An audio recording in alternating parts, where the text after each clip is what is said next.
The sound of metal slamming against metal echoed through the security checkpoint like a gunshot. "Take off the jacket, now!" Sergeant First Class Silas Briggs stood with his arms crossed over his chest, looking down at the woman before him, as if she were garbage that had somehow drifted into the largest naval base on the east coast of the United States. The woman stood motionless. Her hair was a tangled mess, unwashed and hanging limply around a face that showed no expression. She wore a faded denim jacket, worn through at the elbows, and jeans with holes at the knees that spoke of poverty rather than fashion.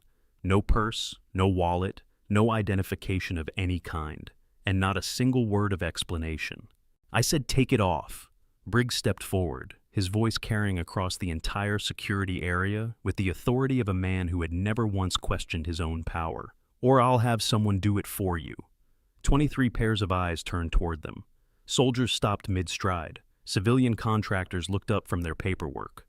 An elderly veteran in a wheelchair leaned forward, his weathered eyes narrowing as he watched the scene unfold. The woman slowly removed her jacket. Underneath was a gray t-shirt, old and oversized, hanging loosely on a frame that seemed almost fragile. She couldn't have weighed more than 120 pounds. Her arms were thin, her shoulders slumped. Everything about her screamed vulnerability. Specialist Amber Lawson let out a sharp laugh from behind the inspection counter. Probably homeless looking for a place to sleep. Norfolk's full of them. She pulled out her personal phone and snapped a photo, already composing the caption in her head. Briggs snatched the jacket from the woman's hands and began rifling through the pockets with deliberate roughness. Nothing. Absolutely nothing. He threw the jacket onto the concrete floor. "Name." Silence. "I asked you what your name is." The woman raised her head, and for the first time she looked directly into Briggs's eyes. That gaze didn't belong to a homeless person. It didn't belong to a victim. It was the gaze of someone who was evaluating, measuring, recording every single detail with the precision of a machine. But Briggs didn't notice. In the next 20 minutes, everything he thought he knew was about to collapse completely. The fluorescent lights of the checkpoint hummed overhead, casting harsh shadows across the polished floor. Norfolk Naval Station sprawled beyond the security barriers, home to the largest concentration of naval power in the Western Hemisphere. Aircraft carriers, destroyers, submarines, the beating heart of American naval supremacy, and standing at its gates was a woman who looked like she'd wandered in from a bus stop. Briggs circled her slowly, the way a predator circles wounded prey. He was a big man, 6'3", with shoulders that strained against his uniform, and he had spent 12 years in security positions that had taught him one thing above all else. Civilians were sheep, and sheep needed to be shown who held the crook. "You understand you're trespassing on federal property?" His voice dripped with condescension. "That's a felony. 5 years minimum. Maybe more if we find out you're working for someone." The woman said nothing. "Maybe she doesn't speak English," Connor Reed suggested. He was young, barely 21, with the kind of face that still held baby fat. Private first class, fresh out of training, and eager to prove himself to the senior guards. He walked past the woman and let his boot catch her ankle, stumbling dramatically. "Oops, sorry about that." The woman didn't fall, didn't even sway. Her legs held firm as if they were rooted to the concrete itself, absorbing the impact with a stability that seemed almost mechanical. Connor's eyebrows rose slightly, but he shook it off and rejoined Amber at the counter. "Check the database again," Briggs ordered. "Female, approximately 45 to 50 years old, 5'6", no distinguishing marks visible, no identification, cross-reference with missing persons." Petty Officer Second Class Flynn Garrett nodded and turned to his computer, fingers moving across the keyboard with practiced efficiency. He was the technical specialist of the group, methodical and precise, and unlike his colleagues, he found no pleasure in the spectacle unfolding before him. Something about the woman's stillness bothered him. It was too complete, too controlled. The woman's eyes moved almost imperceptibly, tracking across the checkpoint in a pattern that Flynn couldn't quite identify. She looked at the camera mounted in the far corner, then at the one above the door, then at the gap between them. Her gaze lingered on the motion sensor beside the main entrance, then shifted to the ventilation grate near the ceiling. 3 seconds, maybe 4, and something in her expression shifted, so subtle that if you blinked, you'd miss it entirely. The elderly veteran in the wheelchair noticed. His name was Hector Morrison, 78 years old, a Vietnam War survivor who had seen more combat than everyone in this checkpoint combined. He'd come to visit an old friend in the hospital wing, but now he sat frozen, watching the woman with an intensity that bordered on recognition. "Bring her to the inspection room," Briggs commanded. "Full search."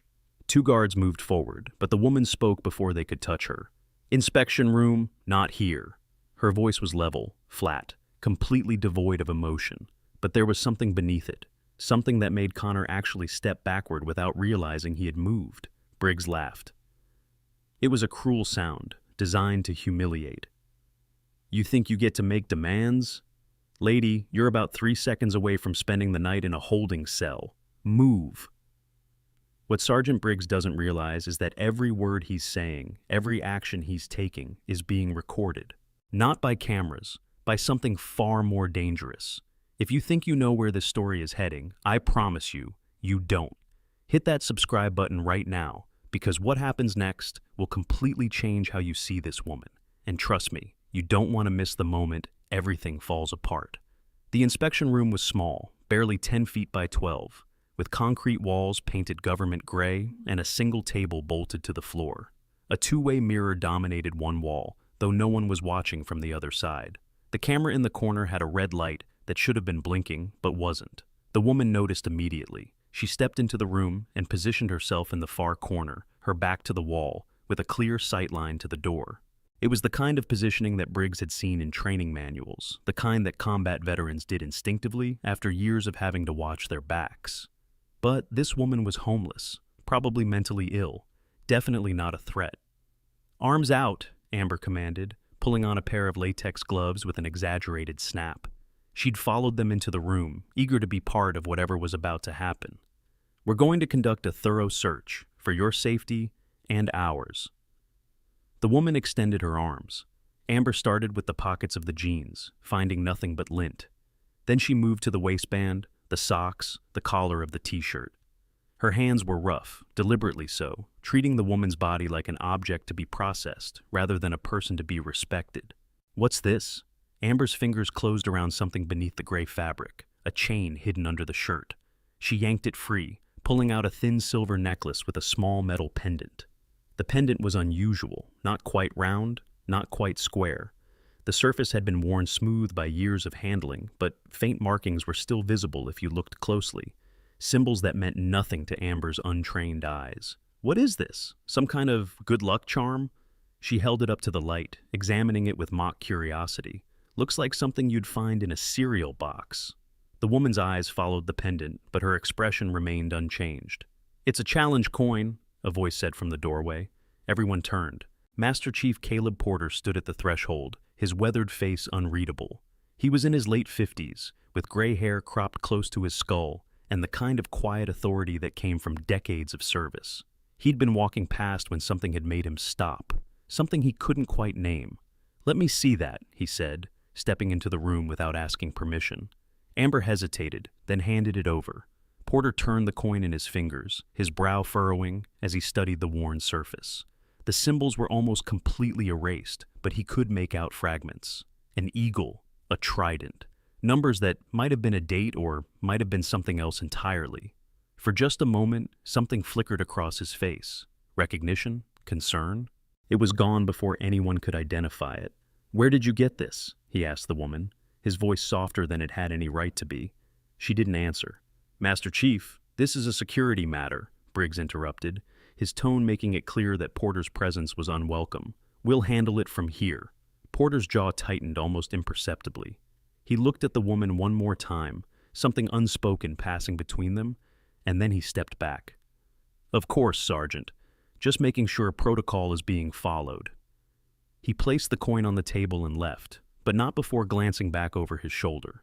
The woman watched him go. Master Chief Porter pulled out his tablet, one of those ruggedized military-grade devices built to survive sandstorms, drops, and combat zones. The kind with encrypted storage that could hold classified documents without leaving a digital footprint. He tapped the screen twice, his weathered fingers moving with practiced efficiency, and started pulling up the base security protocols. What he found would change everything. Back in the inspection room, the atmosphere had grown heavier. Briggs stood with his arms crossed, watching as Amber continued her search. The woman had been subjected to a pat-down that bordered on assault, her clothing examined inch by inch, and yet she hadn't complained, hadn't protested, hadn't done anything except stand there with that same unnerving stillness. "Nothing on her," Amber reported, frustration creeping into her voice. "No weapons, no drugs, no ID, just that stupid coin." "What about the metal detector hit?" Briggs asked. "It registered something on her left side. Must have been the chain. It's the only metal she's got." Briggs wasn't satisfied. He stepped closer to the woman, invading her personal space with deliberate aggression. "Who are you? And don't give me the silent treatment. I've been doing this for 12 years. I can make your life very, very difficult." The woman tilted her head slightly, as if considering his words. Then she spoke, her voice still flat, but with something new underneath it, something that sounded almost like amusement. "You should check your camera." Briggs blinked. "What?" "Upper left corner. The red light isn't blinking, which means it's either been disabled or it's recording to an external source. Your motion sensor by the door has a 3-second delay between activation and alert, plenty of time for someone to slip through. And the ventilation grate above us, no security screen. A child could fit through it." The room went silent. Flynn, who had followed them in with his laptop, immediately pulled up the security diagnostics. His face went pale. "She's right," he said, his voice barely above a whisper. "The camera's been offline for 6 hours. The motion sensor is showing a delay of exactly 3.2 seconds. And the ventilation," he scrolled through the building schematics. "There's no security grating installed. It's on the maintenance request list from 8 months ago." Amber's mouth opened and closed like a fish out of water. Connor looked like he might be sick. And Briggs stood frozen, his face cycling through confusion, anger, and something that might have been the first stirring of fear. "How do you know this?" he demanded. "How the hell do you know this?" The woman didn't answer. She simply looked at the clock on the wall. It was 14:32 hours. She'd been in the checkpoint for exactly 17 minutes. The door opened, and Lieutenant Commander Fiona Drake stepped into the already crowded room. She was tall, angular, with sharp features and the kind of expression that suggested she had neither the time nor the patience for whatever was happening here. "What's going on?" she asked, her eyes scanning the scene. "I've got a briefing in 20 minutes, and I'm hearing reports of some kind of incident." "Unidentified female, ma'am," Briggs reported, snapping to attention. "No ID, no explanation, refused to answer questions. We're conducting a thorough search." Drake looked at the woman, taking in the disheveled appearance, the worn clothes, the apparent poverty. Her lip curled slightly. "This is what's causing all the commotion? Some homeless vagrant?" She checked her watch. "Process her and move on, Sergeant. We don't have all day." "Yes, ma'am. We're just—" "I said process her." Drake's voice left no room for argument. "Follow the protocol, document and mint everything, and either release her or hand her over to the MPs. I don't care which. Just get it done." She turned to leave, then paused at the door. "And Sergeant, make sure this doesn't happen again. Security should be able to handle a single unarmed woman without turning it into a circus." She was gone before Briggs could respond. The woman watched Drake's departure with those same measuring eyes. When the lieutenant commander passed directly in front of her, she didn't look away. She didn't shrink back.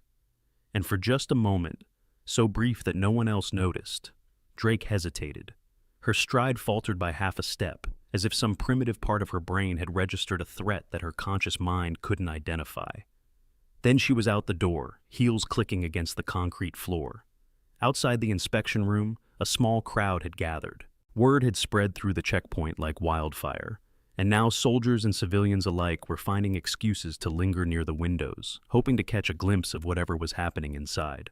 Among them was Willow Chen, 19 years old, 3 weeks out of boot camp, and so green that she still flinched when senior officers walked past. She'd been on her way to report for duty when the commotion had caught her attention, and now she stood near the back of the crowd, watching with wide eyes. "Who is she?" she asked the soldier next to her, a specialist named Marcus who'd been stationed at Norfolk for 3 years. Marcus shrugged. "Nobody knows, no story, just walked up to the gate and stood there. Briggs is losing his mind." "Should we do something?" Marcus laughed. "Like what? Go in there and ask her nicely? Trust me, Chen. Whatever's happening in there, you want no part of it. Just watch and learn. This is how things work in the real Navy." Inside the room, the real Navy was demonstrating exactly how things worked. Briggs had recovered from his momentary confusion and was now channeling it into anger. I don't know how you know about our security systems, he said, stepping even closer to the woman, but that just tells me you're not some random homeless person. You've been casing this place, probably planning something. Sergeant, Flynn began. Shut up, Garrett. I'm handling this. Briggs pulled out his radio. This is Checkpoint Alpha. I need military police to the main inspection room. We have a potential security threat. The woman's expression didn't change, but something shifted in the room. The air seemed to grow heavier. Amber took an unconscious step backward, positioning herself closer to the door. You know what I think? Briggs continued, his voice low and dangerous. I think you're some kind of spy, maybe Russian, maybe Chinese. It would explain why you know so much about our systems. It would explain why you won't talk. He smiled, the expression ugly with satisfaction. The MPs will get the truth out of you. They have ways. The door opened again, and the wheelchair rolled in. Hector Morrison Churron, the Vietnam veteran, had maneuvered his chair down the hallway and through the gathering crowd, and now he sat in the doorway with an expression that made him look decades younger. Son, he said, his voice carrying the gravel of 78 years of hard living, I think you're making a very big mistake. Briggs spun around. Sir, this is a restricted area. You need to leave immediately. I served 32 years in this country's military, Hector said, his eyes never leaving the woman. Started as a private, ended as a colonel. I've seen a lot of things in those years. Things that would give you nightmares for the rest of your life. He paused, his gaze sharpening. And I've learned to recognize certain qualities that most people miss. Sir, I'm going to have to ask you to... That woman, Hector continued, pointing at her with a gnarled finger, isn't what you think she is, not by a long shot. Briggs's face reddened with anger. With all due respect, sir, this is none of your concern. Now, please leave before I have you removed. For a long moment, Hector didn't move. He just sat there, looking at the woman with something that might have been respect, might have been recognition. Then he shook his head slowly. When you realize what you've done, he said quietly, remember that I tried to warn you. He turned his wheelchair and rolled away, leaving a silence that seemed to echo with unspoken meaning. Did you catch that? The way she moved?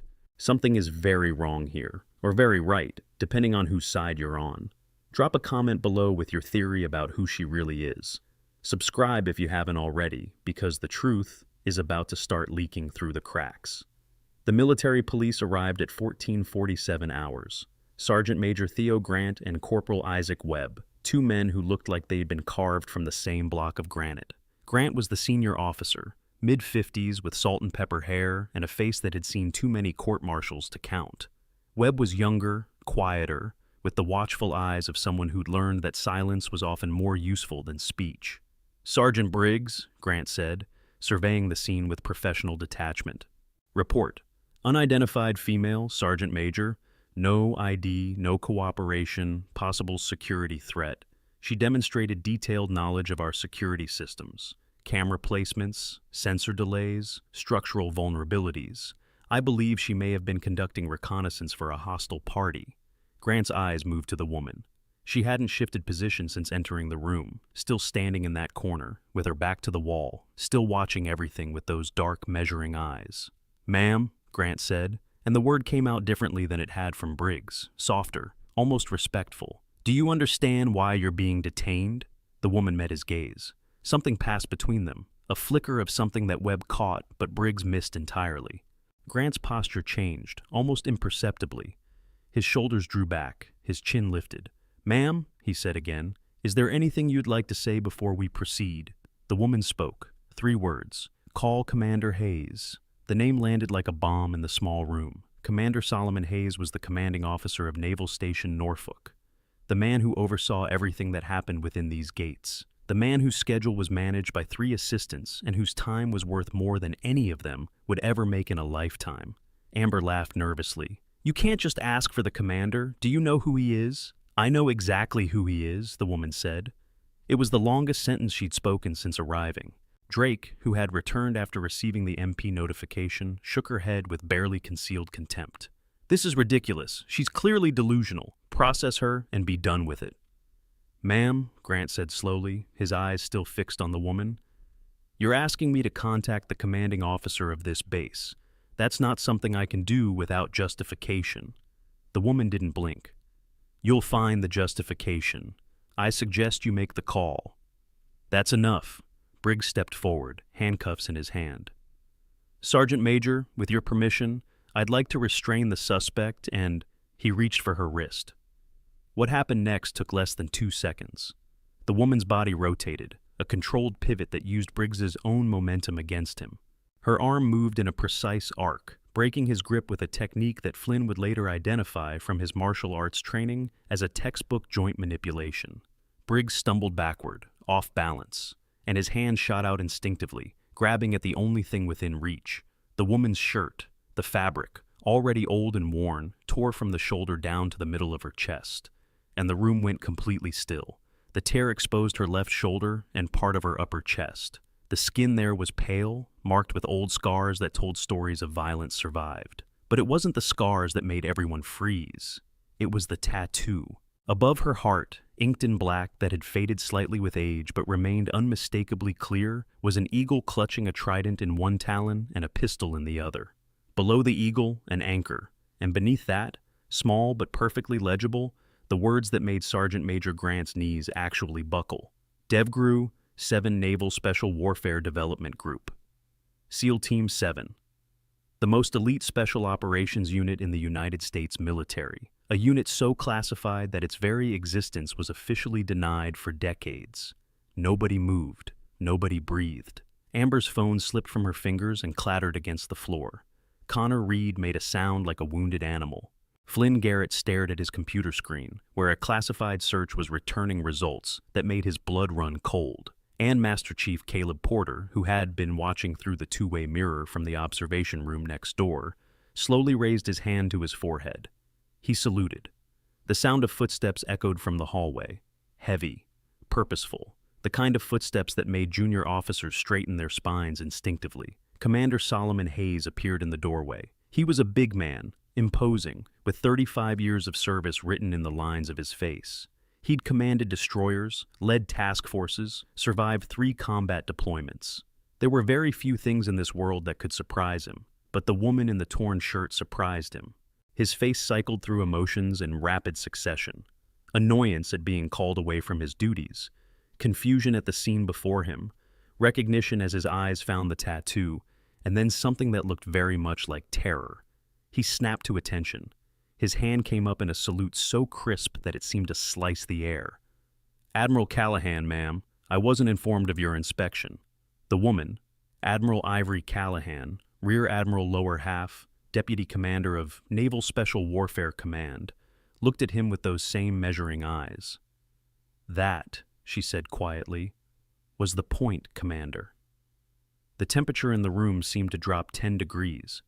Briggs had gone gray, his face the color of old newspaper. Amber was crying silently, tears streaming down her face as the reality of what she'd done began to sink in. Connor had actually sat down on the floor, his legs apparently no longer capable of supporting his weight. "You," Drake's voice came out as a croak. "You're an admiral?" "Rear Admiral," Callahan corrected, her voice still perfectly level. "Deputy Commander of NSWC, operating under Ghost Protocol authorization from the Secretary of the Navy." She paused, letting the words sink in. "This was a black assessment of your security procedures, a test to see how your personnel would react to an unknown individual attempting to enter the base." "And?" Hayes asked, though from his expression he already knew the answer. Callahan looked around the room slowly. At Briggs, who couldn't meet her eyes. At Amber, who was sobbing now. At Connor, still on the floor. At Flynn, who stood at attention with the rigid posture of a man facing a firing squad. At Drake, whose face had gone from contempt to horror.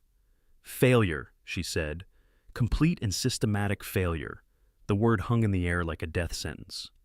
"Admiral," Hayes began, "I want to assure you that this behavior does not represent—" "Save it, Commander." Callahan's voice cut through his words like a blade. "I was detained for 32 minutes. In that time, I was verbally abused, physically manhandled, threatened with imprisonment, and ordered to submit to a strip search in a public area." She held up the torn remnants of her shirt. "My clothing was damaged, my dignity was assaulted, and not once did anyone think to verify my identity through proper channels." She walked to the table where her challenge coin still lay, picking it up and turning it in her fingers. "Do you know what this is, Sergeant Briggs?" Briggs opened his mouth, but no sound came out. "It's a SEAL Team 7 coin, given to me by my teammates after our first successful operation in Kandahar, October 2001. I've carried it for 23 years." She looked at Amber. "You called it something from a cereal box." Amber made a choking sound. "Commander Hayes," Callahan continued, "I want a full report on my desk by 1700 hours tomorrow. Personnel files for everyone involved in this incident, training records, performance evaluations, everything." "Yes, Admiral." "And Commander," she turned to face him directly, "call your JAG office. Several of your people are going to need lawyers." The silence that followed was absolute. Outside the inspection room, the crowd that had gathered had grown completely still, words spreading through the checkpoint like ripples in a pond. Phones appeared in hands, but no one dared to record. This was something that would be whispered about, not filmed. Willow Chen stood at the edge of the crowd, her hand frozen halfway to her pocket where her own phone rested. She'd been about to take a video. Something had stopped her. Now, watching through the window, as the Admiral stood amid the wreckage of careers she'd just destroyed, Willow understood why her drill instructor had spent so many hours hammering one lesson into their heads. Never assume, never underestimate, and never ever forget that the most dangerous people in the world are often the ones who look the least threatening. Hector Morrison rolled his wheelchair back toward the scene, stopping beside Willow. "You didn't record," he observed. "No, sir. Why not?" Willow thought about it for a moment. "It didn't feel right. This is above my pay grade." The old veteran smiled, revealing teeth yellowed by age but still sharp. "Smart girl. Most people your age would have had that video on the internet before the Admiral finished speaking." He nodded toward the inspection room. "You know what you just witnessed?" "I'm not sure, sir." "Consequences," Hector said. "Real consequences. Something a lot of people forget exist in this world." He began rolling away, then paused. "I served under Admiral Elmo Zumwalt back in Vietnam, one of the greatest naval leaders in history. You know what made him great?" Willow shook her head. "He never forgot that every person in a uniform was a human being first. He judged people by their actions, not their appearance." Hector gestured toward Admiral Callahan. "She reminds me of him, remember that." He rolled away, leaving Willow alone with her thoughts. Inside the inspection room, the initial shock was beginning to give way to the cold, hard reality of what came next. Commander Hayes had dismissed all non-essential personnel, leaving only himself, Admiral Callahan, the 5 primary individuals involved in the incident, and Sergeant Major Grant, who had been identified as the only person to treat the Admiral with appropriate respect before her identity was revealed. "Admiral," Hayes said carefully, "may I ask how you would like to proceed?" Callahan had retrieved her denim jacket from where Briggs had thrown it on the floor. She put it on over her torn shirt, covering the tattoos that had changed everything.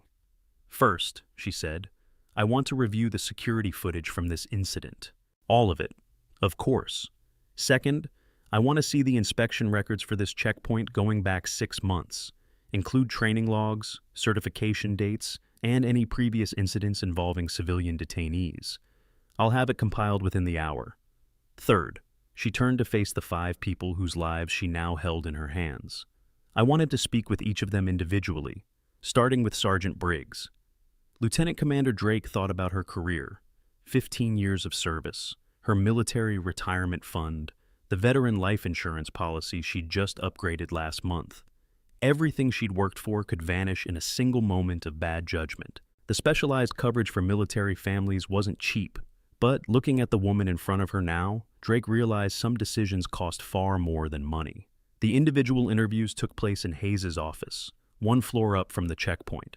It was a corner room with windows overlooking the base, walls covered with commendations and photographs of ships that Hayes had commanded. An American flag stood in one corner. A Naval Academy pennant hung behind the desk. Briggs went first. He entered the office like a man walking to his own execution, which wasn't far from the truth. Callahan sat behind Hayes' desk. The commander had insisted, a gesture of deference that spoke volumes about the power dynamics at play. She didn't look up when Briggs entered.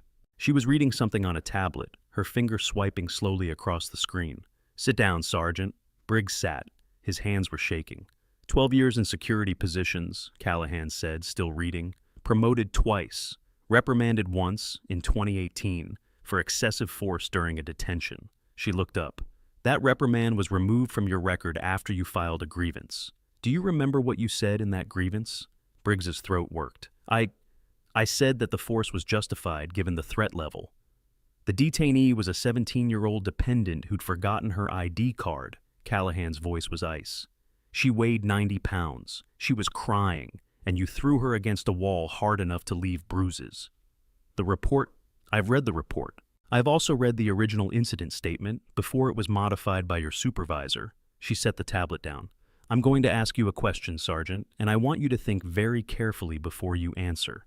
Why did you treat me the way you did? Briggs opened his mouth, closed it, opened it again. The protocol states, protocol doesn't state that you should throw a detainee's personal belongings on the floor. Protocol doesn't state that you should mock them, threaten them, or order a strip search in a public area. Protocol states that you should identify, document, verify, and escalate. Callahan leaned forward. You did none of those things, so I'll ask again, why? The silence stretched. When Briggs finally spoke, his voice was barely audible. Because I could. Callahan nodded slowly. Because you could. Because you had power, and I, had none. Because there were no consequences, no oversight, no one who would believe my word against yours. She stood. That, Sergeant, is the definition of abuse of authority. And in the United States Navy, abuse of authority is not just a violation of regulations. It's a betrayal of everything this uniform is supposed to represent. Admiral, please, court-martial, Callahan said flatly. You'll be formally charged within 72 hours. Until then, you're relieved of duty and confined to quarters. She picked up the phone on the desk. Sergeant Major Grant, please escort Sergeant Briggs to his quarters. As Briggs was led away, something broke inside him. Not his pride. That had been shattered the moment he had seen that tattoo. Something deeper. Something that had allowed him to believe for 12 years that he was one of the good guys. He wasn't crying. Men like Briggs didn't cry. But the hollowness in his eyes told the same story. Amber was next. Unlike Briggs, she didn't try to explain or justify. She walked in, sat down, and waited for judgment with the resigned expression of someone who knew there was no escape. Specialist Lawson, Callahan began. Tell me about the photographs. Amber's face, already pale, went gray. The photographs? The ones you took on your personal phone, of me, in a detention situation. Callahan's voice was soft, almost gentle, which somehow made it worse. Did you think I didn't notice? I was going to delete them. Were you? Before or after you posted them on social media? Amber said nothing. I've already requested a warrant for your phone records. I suspect we'll find that you've done this before. Other detainees, other vulnerable people who had the misfortune of passing through your checkpoint. Callahan folded her hands on the desk. Tell me I'm wrong? Amber's silence was answer enough. Discharge, Callahan said. Other than honorable conditions. You'll lose your benefits, your security clearance, and any hope of government employment for the next 10 years. If the phone records show what I think they'll show, you may also face criminal charges for privacy violations. I have a child, Amber whispered. A mortgage. Please. You should have thought about that before you treated vulnerable people like entertainment. Callahan's voice held no sympathy. Dismissed. Connor Reed came next, and his interview was the shortest. He walked in crying, sat down crying, and spent the first 5 minutes apologizing through sobs that made his words nearly incomprehensible. He was 21 years old. He'd joined the Navy because his father had served, and his grandfather before that. He'd never expected to end up here. You kicked me, Callahan said when he'd calmed enough to speak, when you walked past. You deliberately struck me and then pretended to trip. I was trying to fit in, Connor managed. Briggs and Amber, They said I needed to show I wasn't soft, that I needed to prove myself. And proving yourself meant assaulting a detainee? I didn't think of it as assault. I thought... He trailed off, unable to finish. Callahan studied him for a long moment. He was young, scared, easily influenced by the wrong people. In another context, he might have become a good sailor, a good man.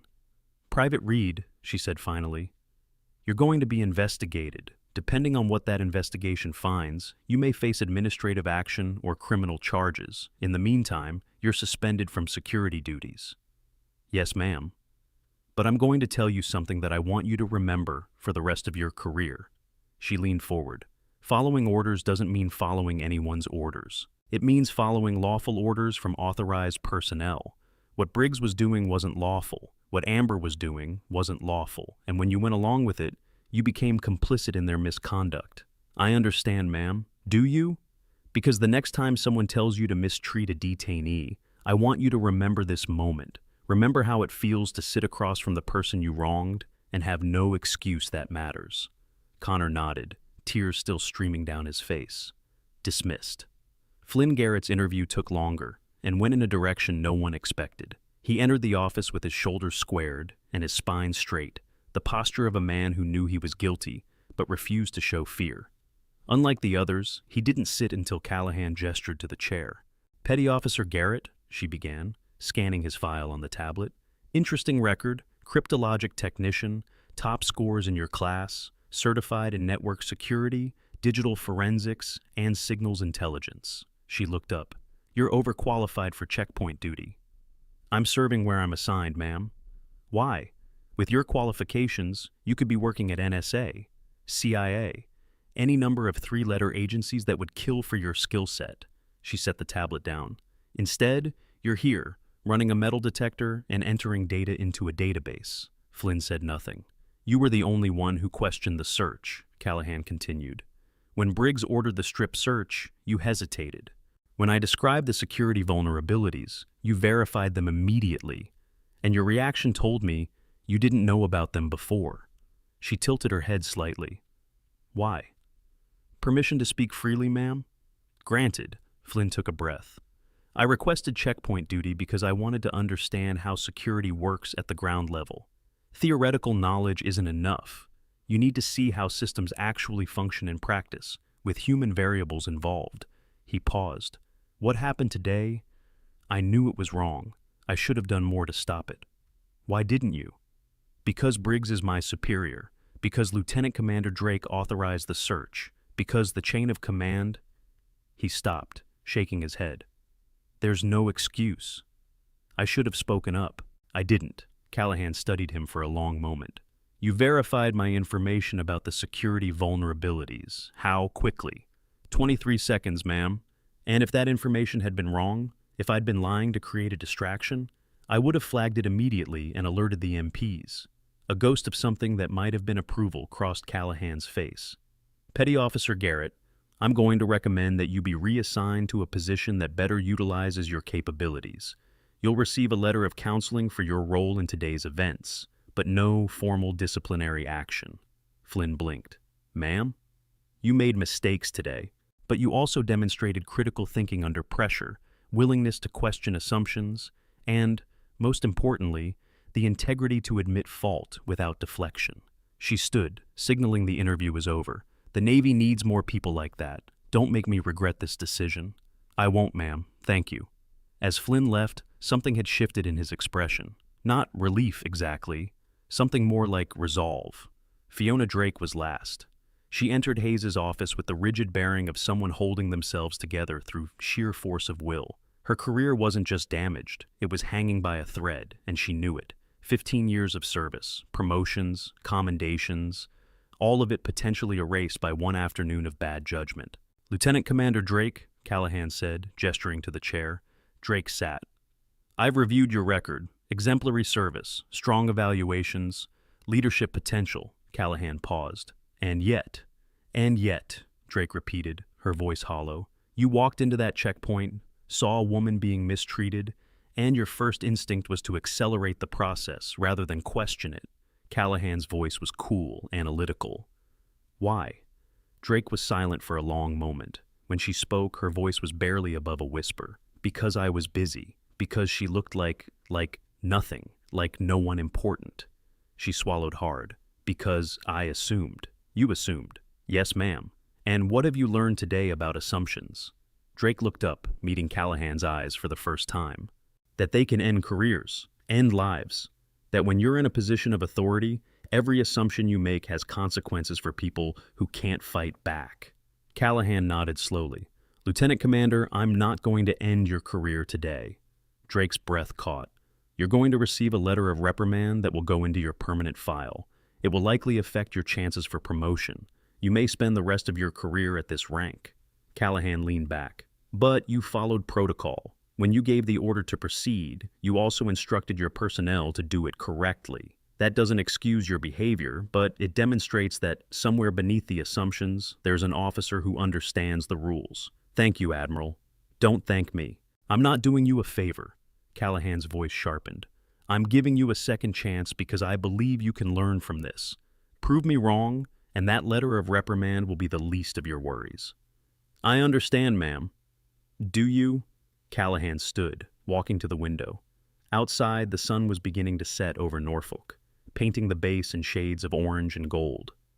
I've spent 23 years in special operations. You know what the most important lesson I've learned is? Drake shook her head. It's not about strength. It's not about weapons or tactics or training. Callahan turned to face her.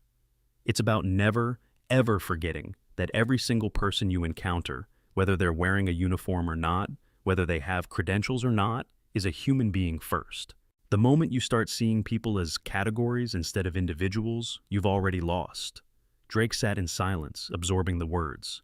That woman you dismissed today, the homeless vagrant who wasn't worth your time, Callahan's voice softened slightly. She could have been anyone, a veteran who lost everything to PTSD, a mother fleeing an abusive husband, a witness to a crime who needed help. She paused. Or, as it turned out, an admiral conducting a security assessment. The point is, you didn't know, and instead of finding out, you assumed the worst. You're right, Drake said quietly. You're absolutely right. Then remember this feeling. Every time you walk into a checkpoint, every time you see someone who looks like they don't belong, remember how it feels to realize you were the one who didn't understand. Callahan moved toward the door. Dismissed, Lieutenant Commander. And Drake? Yes, ma'am. Do better.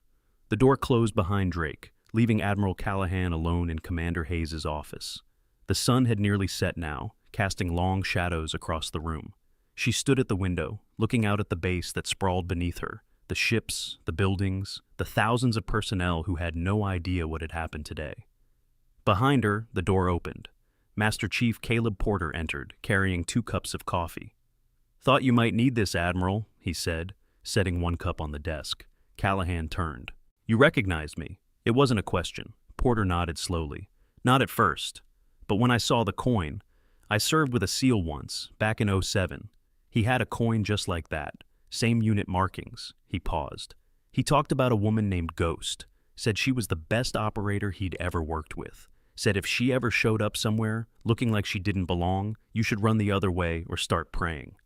A ghost of a smile crossed Callahan's face. Michael Torres. That's him. He's a commander now, running operations out of Coronado. She picked up the coffee, took a sip. How did you know to stay quiet? Figured if you wanted people to know who you were, you would have told them. Porter shrugged.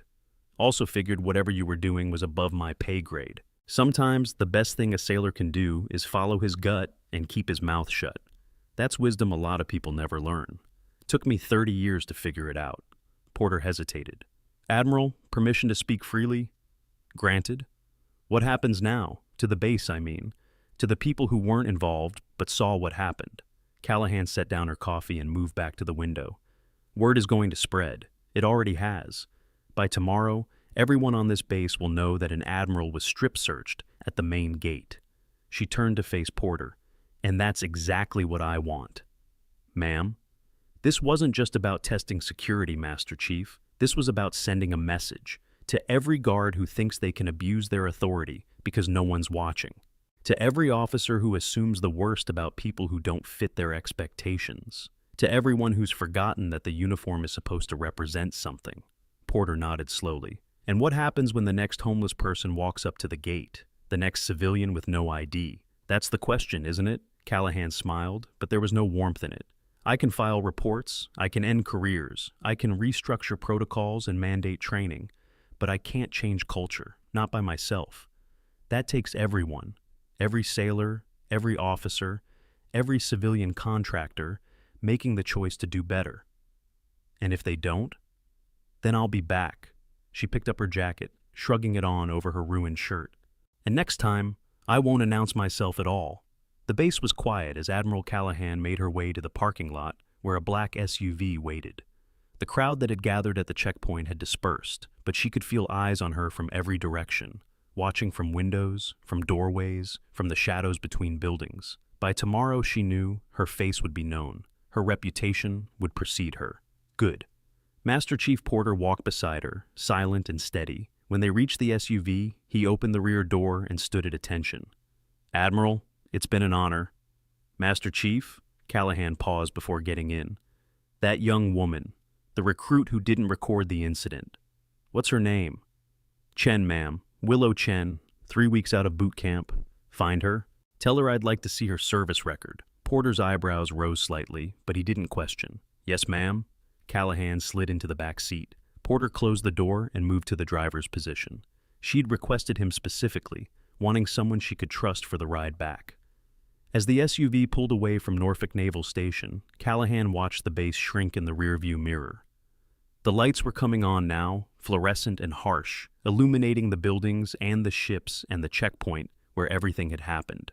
Briggs would be court-martialed, Amber would be discharged, Connor would face investigation, Flynn would be reassigned, Drake would carry a letter of reprimand for the rest of her career, and Commander Hayes would spend the next 6 months rebuilding his base's reputation from the ground up. 6 lives changed, 6 lessons learned. But as the satellite phone beside her buzzed with an incoming call, Callahan knew that today's events were just the beginning. She answered on the second ring. "Ghost Actual." The voice on the other end was familiar. Admiral James Warren, commander of Naval Special Warfare Command, her boss, the only person who knew the full scope of what she was really doing. "Norfolk is the 3rd facility," Warren said without preamble. "Results? Same as the other 2. Human intelligence protocols compromised. Security procedures more concerned with appearance than substance. Personnel who've forgotten what the uniform actually means. The pattern holds?" Unfortunately, Callahan watched the Norfolk skyline disappear behind a row of trees.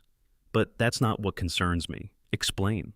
"The security vulnerabilities I identified today, the offline camera, the sensor delay, the unsecured ventilation, those aren't random failures. They're systematic. Someone disabled specific systems in a specific pattern." She paused. "Someone who knew exactly what to target." Silence on the other end. Then, "You're saying we have a mole." "I'm saying we have a leak somewhere in Niasvausi. Someone who has access to security protocols, inspection schedules, and Ghost Protocol authorization codes." Callahan's voice hardened. "They knew I was coming, Admiral. Maybe not today specifically, but they knew the inspections were happening, and they've been preparing. That's a serious allegation. It's a serious situation." More silence. When Warren spoke again, his voice was grave. "DevGru 7 is being activated. We've found a connection point. Communications intercepts that suggest the leak is internal, high-level internal." He paused.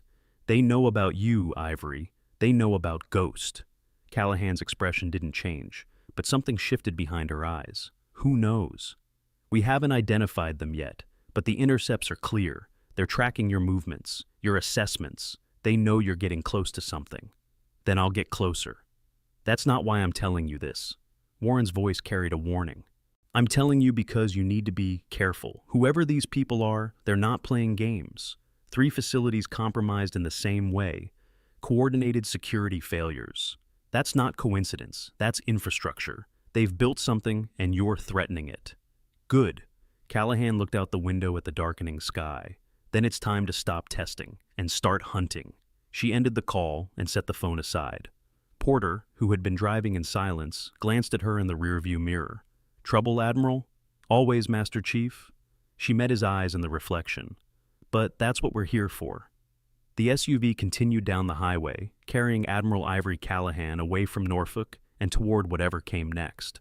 Behind her, the base settled into its evening routine. Guards changing shifts, sailors returning to quarters, officers filing paperwork about an incident that would be talked about for years. And somewhere in the darkness, someone was watching, waiting, planning.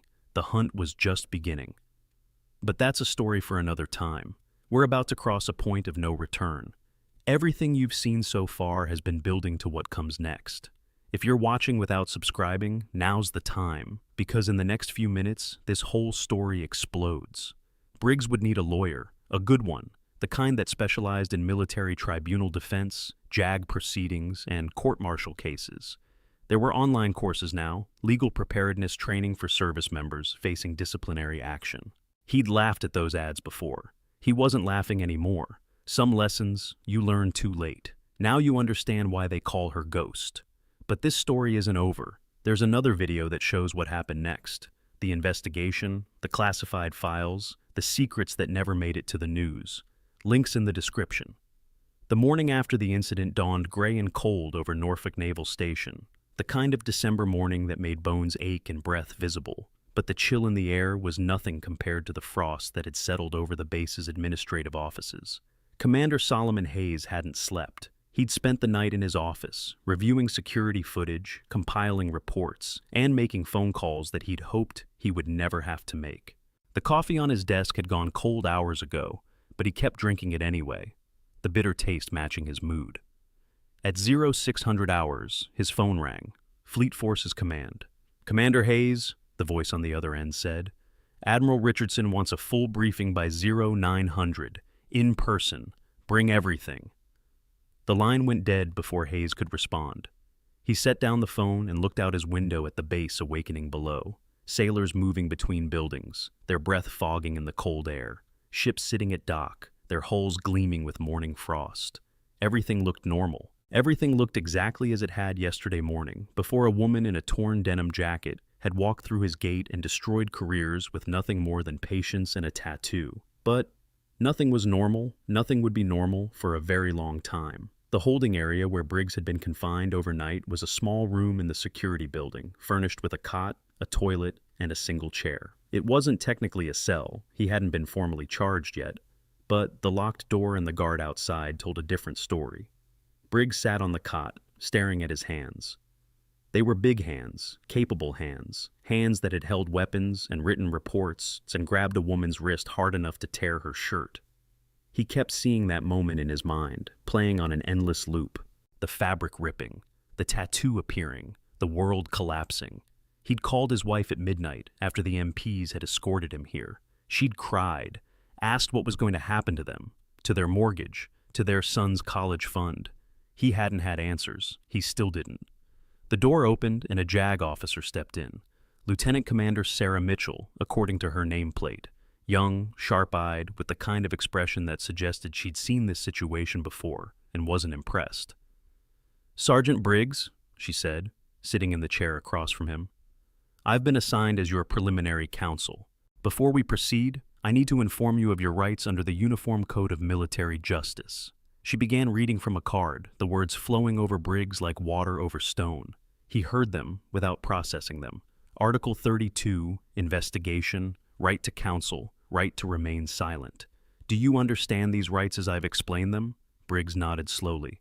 "Yes, ma'am." "Good." Mitchell set aside the card and pulled out a tablet. "Now, let's talk about what happened yesterday. Start from the beginning." Briggs opened his mouth to speak, but nothing came out. "Where did you start explaining how you destroyed your own life? How did you put into words the moment when everything you thought you knew turned out to be a lie?" "Sergeant, I thought she was nobody," Briggs finally said, his voice hoarse. "I looked at her and I saw nothing, just another problem to be processed." He laughed bitterly. 12 years in security, 12 years of training, of protocols, of believing I knew how to read people, and I couldn't see what was right in front of me. Mitchell's expression didn't change. "For the record, Sergeant, are you admitting to the actions described in Admiral Callahan's report?" "Yes." The word came out heavy, final. "Yes, I did everything she said I did, and more." She made a note on her tablet. "The charges being considered include conduct unbecoming, abuse of authority, assault, and dereliction of duty. Depending on the investigation's findings, additional charges may be added." "What's the maximum sentence?" Mitchell paused. "For the combined charges? Dishonorable discharge, forfeiture of all pay and allowances, and confinement for up to 10 years. The number hung in the air. 10 years. His son would be 28 when he got out. His wife would be... He couldn't even think about it. "However," Mitchell continued, Given your service record and the circumstances, a plea arrangement might reduce that significantly. The Admiral hasn't indicated whether she intends to pursue maximum penalties. What do you recommend? I recommend that you cooperate fully with the investigation, express genuine remorse, and hope that Admiral Callahan is as fair in judgment as she is in assessment. Mitchell stood. I'll be back tomorrow with more information. In the meantime, write down everything you remember about yesterday. Every detail, no matter how small. The more complete your account, the better your chances. She left, and the door locked behind her. Briggs sat alone in the silence, thinking about fairness, about judgment, about a woman who had stood in his checkpoint, endured his abuse, and never once raised her voice or lost her composure. Real authority doesn't need a badge. Her words echoed in his mind, and for the first time in his life, Silas Briggs began to understand what they meant. Across the base, in the civilian contractor housing area, Amber Lawson was packing. Her apartment was small, a one-bedroom unit that she'd decorated with photos of her daughter and prints of beaches she'd never visited. The furniture was cheap, bought on credit that she was still paying off. The refrigerator was covered with her daughter's drawings, stick figures, and rainbows, and the word "mommy" written in crayon. She'd been given 24 hours to vacate base housing. Her security clearance had been suspended pending investigation. Her access badge had been confiscated. By this time tomorrow, she would be a civilian again, with no job, no benefits, and no prospects. Her mother had driven down from Richmond overnight to take custody of Emma, her 4-year-old. The handoff had happened at 6 a.m. in the parking lot. Emma still half asleep and confused about why Mommy was crying. "It's going to be okay, baby," Amber had whispered, holding her daughter tight. "Mommy just has to take care of some things. You're going to stay with Grandma for a while." Why? Because Mommy made a mistake. Because Mommy thought she was better than someone else and found out she wasn't. Because Mommy took pictures of a woman being humiliated and thought it was funny. "Because Mommy has to work some things out," Amber said instead. "But I'll call you every night. I promise." Now, alone in the apartment, she moved mechanically through the rooms, putting clothes in boxes, dishes in crates, her whole life reduced to cardboard and packing tape.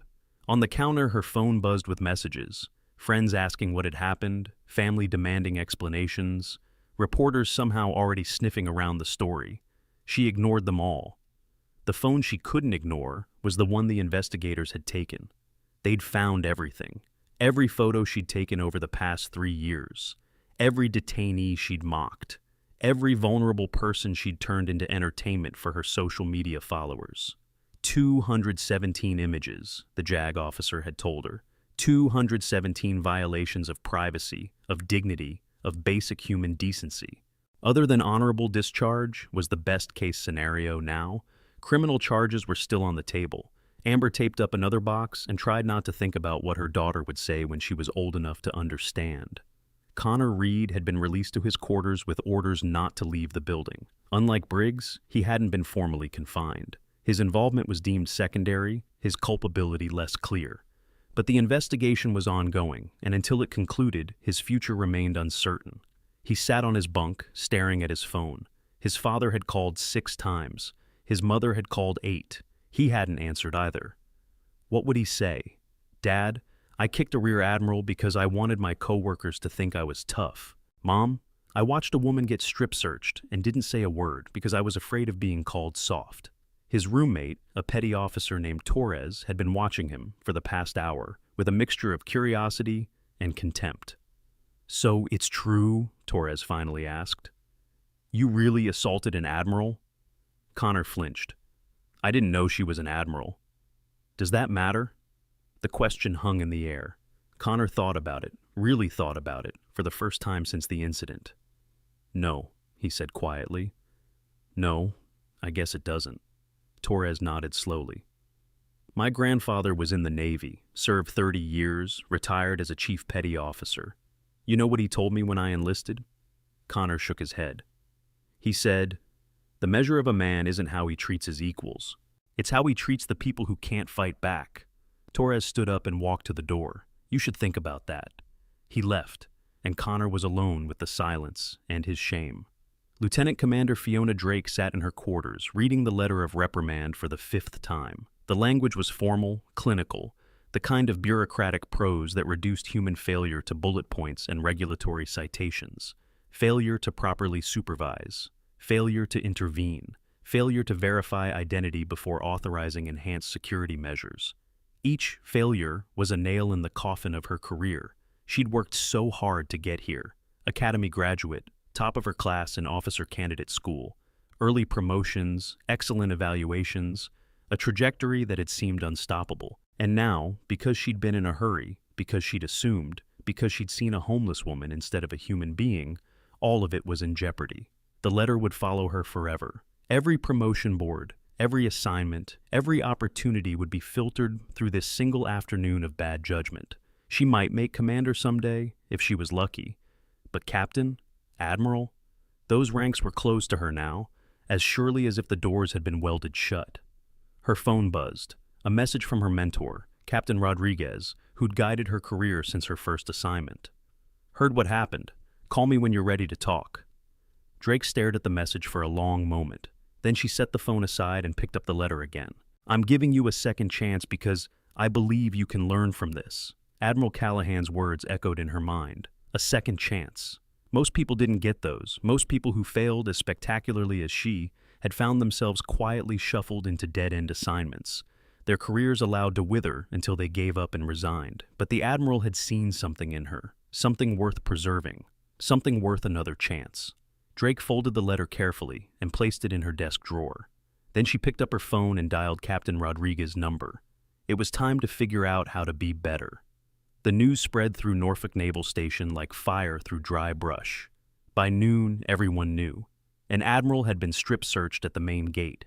Careers had been destroyed. An investigation was underway that would likely reach far beyond the 5 people directly involved. In the enlisted mess hall, conversations dropped to whispers whenever officers walked past. In the officers' club, drinks were consumed in unusual quantities.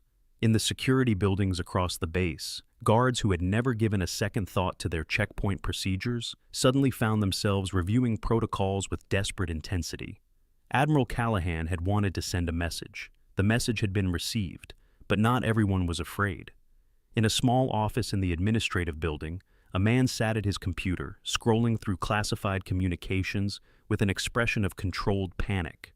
He was middle-aged, unremarkable in appearance, the kind of person who blended into the background of any military installation. His name was Robert Keene, and he had worked in naval intelligence for 22 years. For the past 3 of those years, he'd also worked for someone else. The woman they called Ghost was getting too close. Her inspections weren't random, they were systematic, methodical, designed to probe specific vulnerabilities that only someone with inside knowledge would know to target.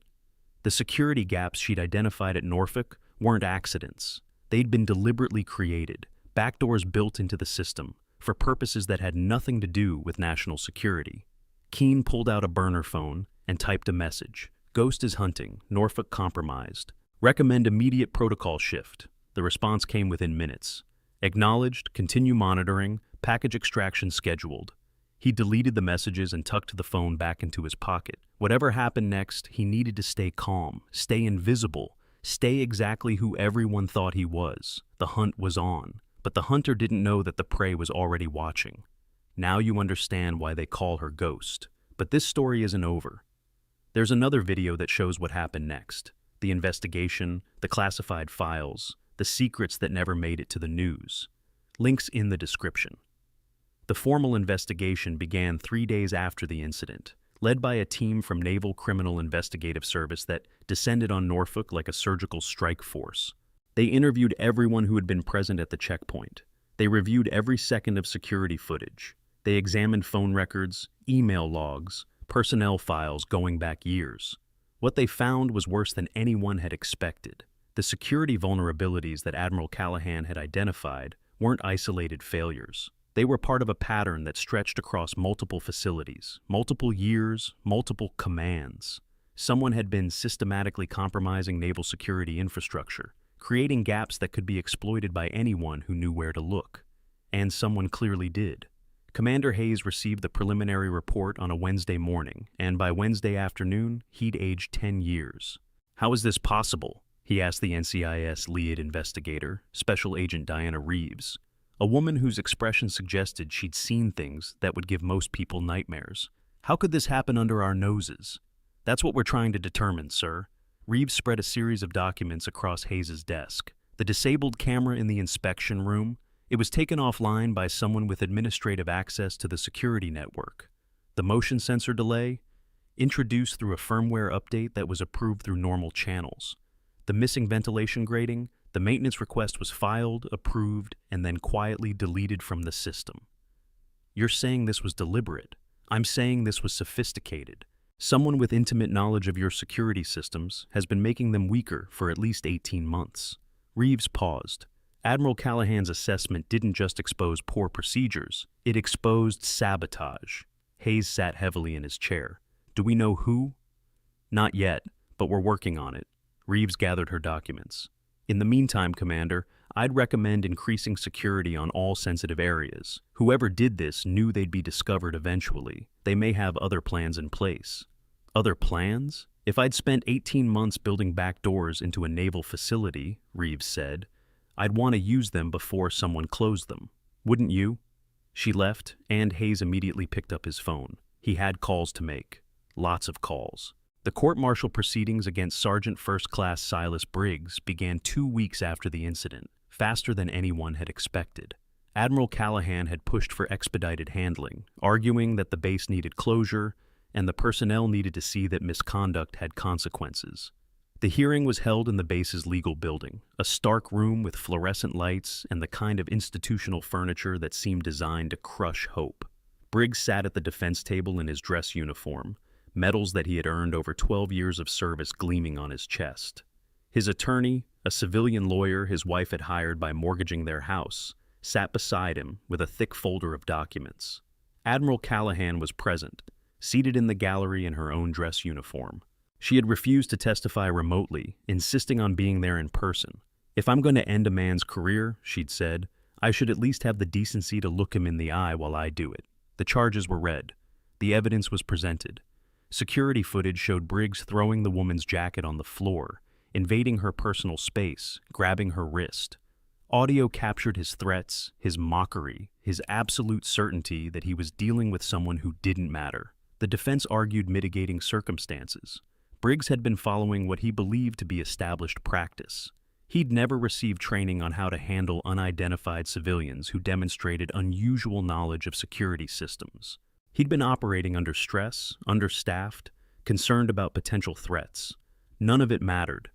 When Briggs was called to make a statement, he stood slowly, his legs unsteady. He looked at the panel of officers who would decide his fate, then turned to face Admiral Callahan. I don't have excuses, he said, his voice rough. I had power, and I abused it. I had authority, and I used it to hurt someone who couldn't fight back. I told myself I was doing my job, protecting the base, following protocol. But that's not what I was doing, he paused, swallowing hard. I was being a bully, plain and simple, and I'm sorry. Not because I got caught, because I finally understand what I did wrong. The room was silent. Admiral Callahan, Briggs continued, what you did took courage. Walking into a hostile situation without backup, without identification, trusting that the system would eventually recognize you. I would never have had that courage. I would never have trusted the system that much. He took a shaky breath. You taught me something about what real strength looks like, about what real authority means. I'm not going to forget it. He sat down. Admiral Callahan's expression remained neutral, but something flickered in her eyes, something that might have been respect. The panel deliberated for 4 hours. When they returned, the verdict was unanimous, guilty on all charges. The sentence was severe but not maximum, reduction in rank to private, forfeiture of all pay and allowances for 12 months, and a bad conduct discharge to be executed upon completion of confinement. The confinement period was set at 18 months. It could have been worse. It could have been 10 years.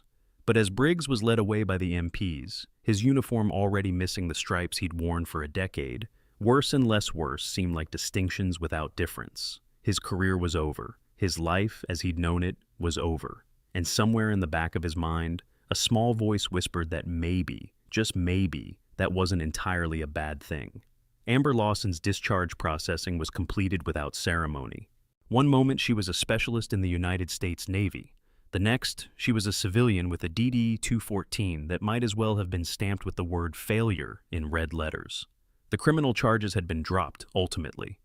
The photographs she'd taken, while violations of policy, didn't quite rise to the level of criminal prosecution. But the other-than-honorable discharge meant she'd lost everything anyway. Her benefits, her GI Bill eligibility, her ability to ever work in government again. She stood outside the administrative building, holding an envelope with her final paperwork, and watched sailors walk past in uniforms she'd never wear again. Some of them recognized her. Most looked away. Her mother was waiting in the parking lot, Emma in the car seat in back, already asleep. "Ready?" her mother asked. Amber looked back at the beast one last time. 4 years of her life, reduced to a manila envelope and a bus ticket home. "Yeah," she said, "I'm ready." They drove away, and Amber didn't look back again. Connor Reed's investigation concluded with a finding of minor misconduct. He received a formal counseling statement, was reassigned to a non-security position, and was placed on probation for 12 months. His career wasn't over, but it was wounded, limping along under the weight of a mistake he'd made at 21 years old. The night after the findings were announced, he sat in the base chapel, alone in the dim light filtering through stained glass windows. He wasn't particularly religious, hadn't been to church since his grandmother died when he was 16, but something had drawn him here, a need for quiet, a need for space to think. The door opened behind him, and footsteps approached. He didn't turn around. "Mind if I sit?" He looked up. Willow Chen, the female recruit he'd seen watching from the crowd, stood in the aisle with an uncertain expression. "Sure," Connor said. She sat a few pews away, maintaining distance but present. For a long moment, neither of them spoke. "I saw what happened," Willow finally said. "At the checkpoint, I was there." "Yeah, I saw you too." "Why did you do it? Kick her, I mean." Connor laughed bitterly. "Because I was trying to impress people who weren't worth impressing. Because I wanted to fit in. Because I was scared of being seen as weak." He shook his head. "Pick one. They're all true." Willow was quiet for a moment. My drill instructor told us something during boot camp. He said, "The easy thing and the right thing are almost never the same. Every day you're going to have to choose, and who you become depends on which one you pick." Smart guy. "She, Petty Officer Williams, toughest person I ever met." Willow paused. "I almost recorded what happened, had my phone out and everything, but something stopped me." "What?" "I don't know, it just felt wrong. Like I'd be part of something bad if I did." She looked at him directly. "I think that's what you felt too, deep down, but you ignored it." Connor stared at her. She was young, younger than him, even, but there was something in her eyes that made her seem older, wiser. "You're right," he said quietly. "I knew it was wrong. The whole time I knew, but I did it anyway because it was easier than standing up." Willow nodded slowly. "So, what are you going to do now?" "What do you mean?" "You made a mistake, a bad one, but you're still here. You've still got a chance to be someone different." She stood up. "The question is, are you going to take it?"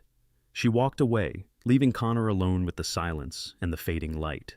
He sat there for a long time, thinking about choices, about who he wanted to be, about who he could still become. When he finally left the chapel, something had shifted inside him. Something small but significant. The first step on a long road. He didn't know where it would lead, but for the first time since the incident, he wanted to find out. Flynn Garrett received his reassignment orders on a Friday afternoon. Effective immediately, he was being transferred to the Naval Information Warfare Center in San Diego, assigned to a classified project that required his exact combination of skills. The orders had come from high up, higher than his chain of command, higher than Commander Hayes, higher than anyone at Norfolk had the authority to question. Someone had pulled strings on his behalf. He suspected he knew who. On his last day at Norfolk, he found himself at the checkpoint where everything had happened. It looked the same as it had 2 weeks ago. The same gates, the same buildings, the same fluorescent lights. But the guards were different now, more careful, more attentive, more aware that anyone walking through those gates might be more than they appeared. Garrett, he turned. Master Chief Caleb Porter stood behind him, his weathered face as unreadable as ever. "Master Chief?" "Heard you're leaving, San Diego." "Yes, Master Chief." Porter nodded slowly. Good assignment, important work. He paused. You know who made that happen? Flynn hesitated. I have a suspicion. Admiral Callahan doesn't forget the people who show integrity under pressure. She also doesn't forget the people who fail that test. Porter looked at the checkpoint, his eyes distant.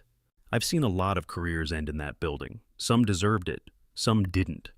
The difference usually comes down to one thing. What's that? Whether they learned anything. Porter turned back to Flynn. Did you? Flynn thought about the question carefully before answering. I learned that following orders isn't the same as doing the right thing. I learned that silence can be complicity, and I learned that the people who deserve respect often don't look like what you expect. A hint of something that might have been approval crossed Porter's face. Then you learned more than most people learn in a lifetime. Don't waste it. He walked away, leaving Flynn alone at the checkpoint. The next morning, Flynn boarded a plane for California.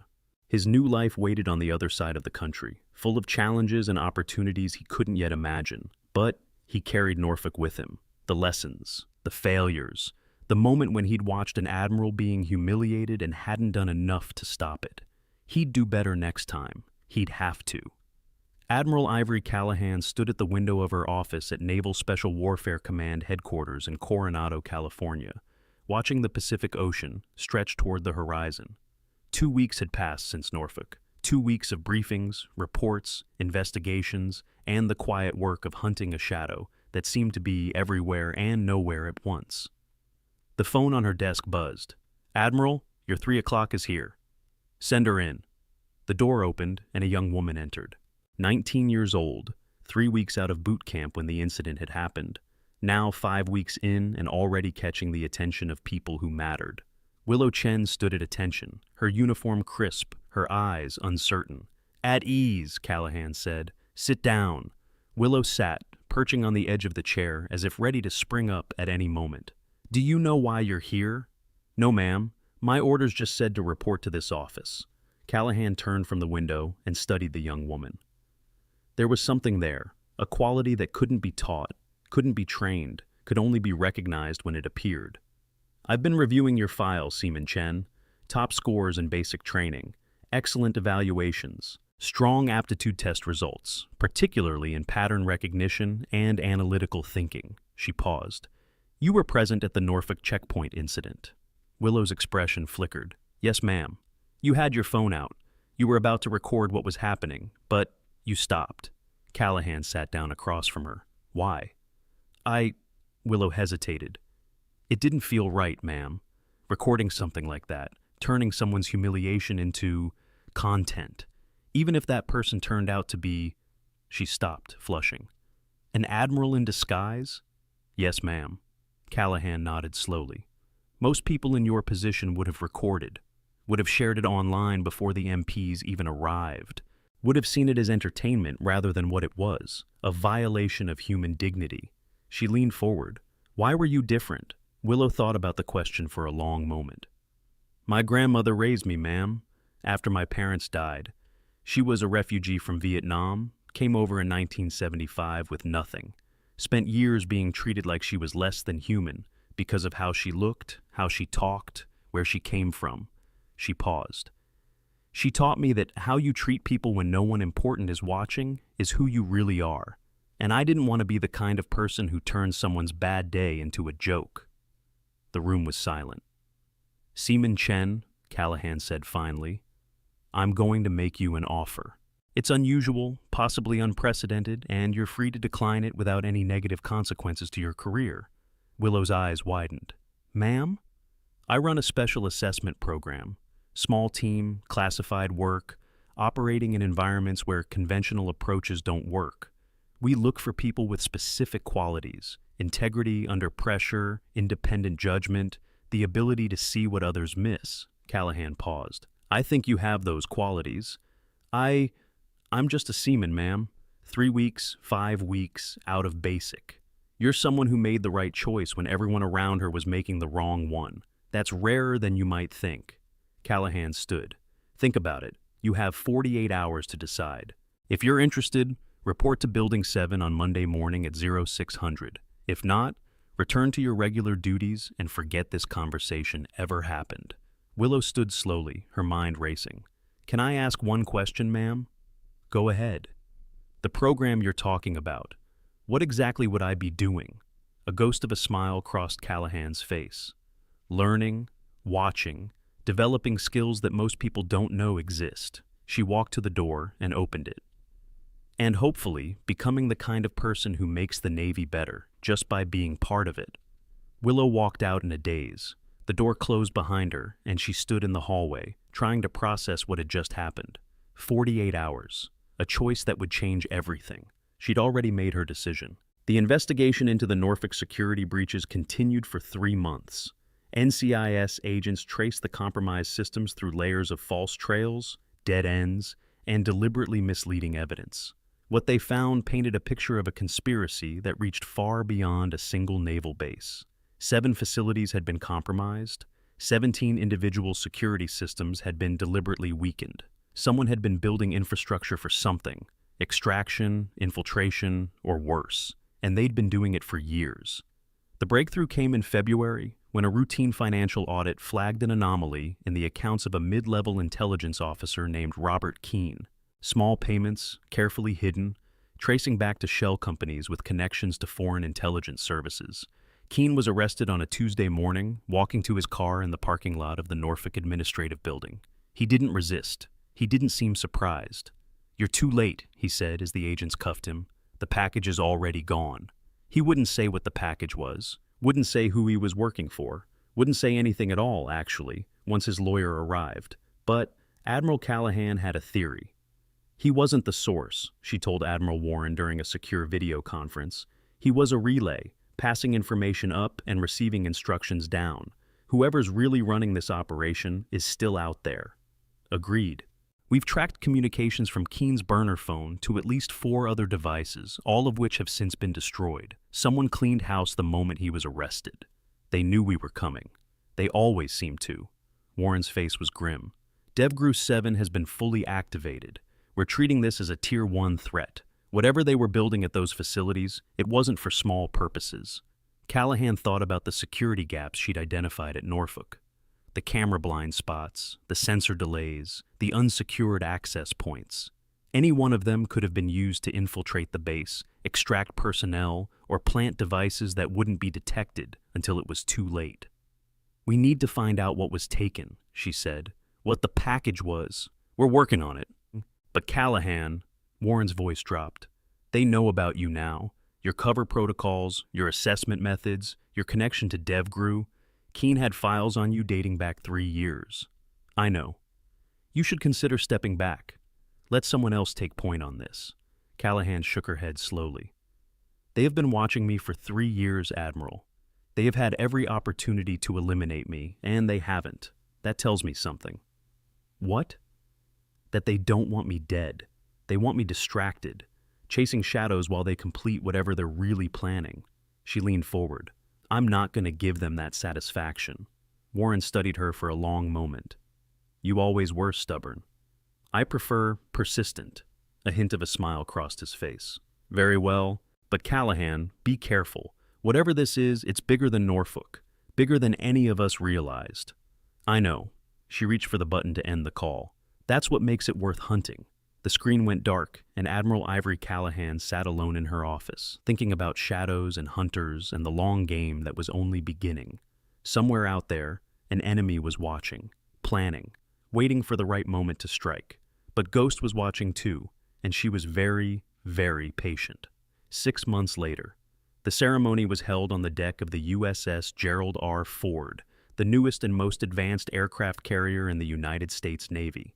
300 personnel stood at attention under a clear June sky, watching as Admiral Callahan pinned new insignia on the uniforms of 12 special warfare candidates who had completed training that most people didn't know existed. Among them was a young woman who had, 7 months ago, been nothing but a raw recruit with strong test scores and a grandmother who'd taught her about human dignity.